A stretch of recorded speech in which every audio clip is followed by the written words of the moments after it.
Que Deus esteja conosco, amados irmãos em Cristo, amados irmãos na obediência à vontade de Deus.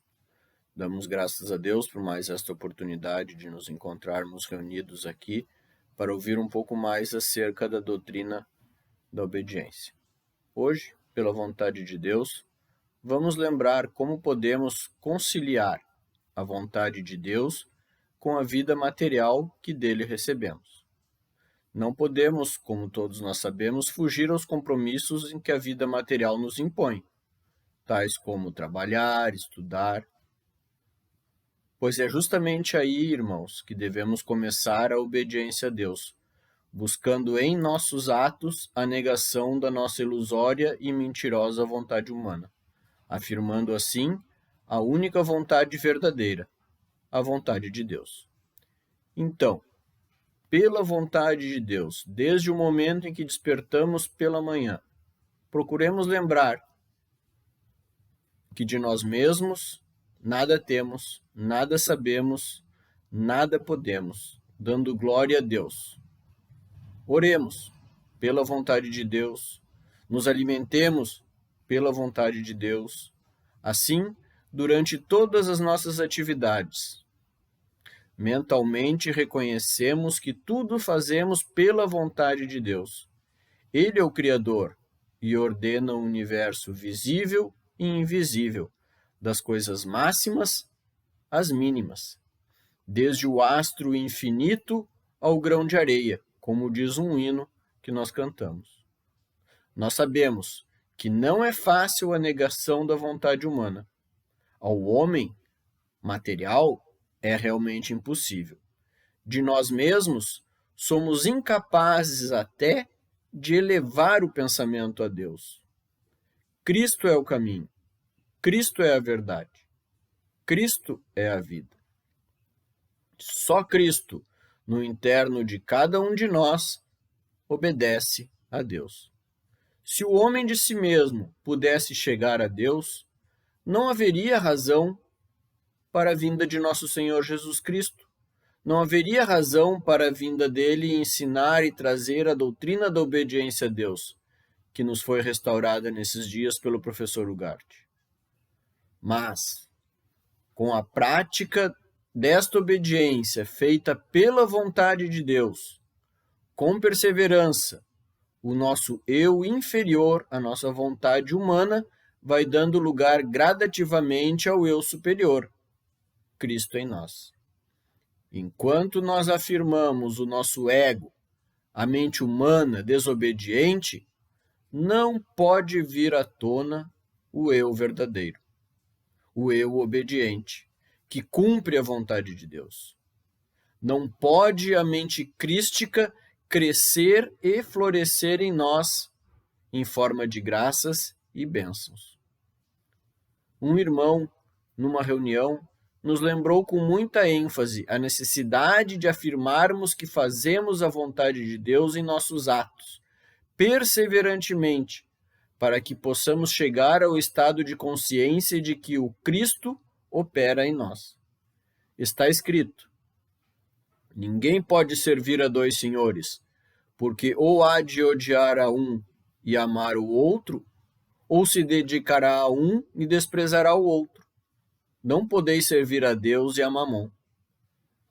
Se um senhor nos diz que não é para roubar, e o outro diz, vai e rouba, como obedecer aos dois?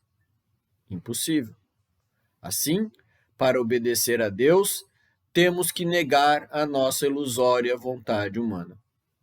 Mas não devemos esquecer que a obediência é para ser feita dentro dos mandamentos e estatutos de nosso Senhor Jesus Cristo, que são: amarás ao Senhor teu Deus de todo o teu coração, de toda a tua alma e de toda a tua mente.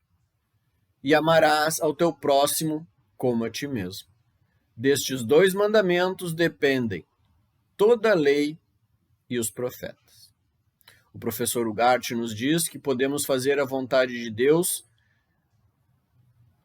em todas aquelas coisas em que a nossa consciência concebe como boas. A obediência é para ser feita dentro do bem, Mas na medida em que formos praticando a obediência, com perseverança e dedicação, iremos conhecendo qual a boa, perfeita e agradável vontade de Deus. Devemos sempre lembrar, meus irmãos, que não é o homem que cumpre os mandamentos e estatutos do Pai, mas é o Cristo no interno de cada um de seus servos que tem poder para cumpri-los. Os mandamentos servem para nós como uma bússola, diz o professor Ugarte, num de seus temas. Servem para nos orientar no caminho da unificação com o Pai. Somos os filhos pródigos que estamos voltando à casa de nosso Pai Celestial. No Evangelho encontramos que não são justificados os ouvidores da lei, mas os cumpridores da vontade de Deus. Dentro da lei de obediência, Deus dá, progressivamente, seus caminhos, seus pensamentos, no seu servo que é Cristo em nós, Deus em nós. Com a prática da obediência a Deus, nossos horizontes, nossa mente vai se abrindo, como se fosse sendo tirada uma venda de nossos olhos. Vamos compreendendo melhor a vontade de Deus. Começamos a entender o porquê das coisas acontecerem. Vemos que há uma harmonia perfeita em tudo, não há injustiça, porque Deus não poderia criar nada imperfeito ou injusto. Com a prática da obediência, nós aprendemos que só existe um, que é Deus. E essa individualidade que nós pensávamos possuir é um conceito adaptado à nossa consciência material. Nós somos como células de um cérebro oniabarcante. A liberdade do homem é ilusória, mas na lei de obediência chegamos à verdadeira liberdade, a liberdade em Deus, pois Ele, Deus, é o único livre. Unifiquemos os nossos pensamentos com a sua vontade. Harmonizemos nossos pensamentos com a lei de obediência, nos mandamentos e estatutos, e a verdadeira vida se irá manifestando por etapas.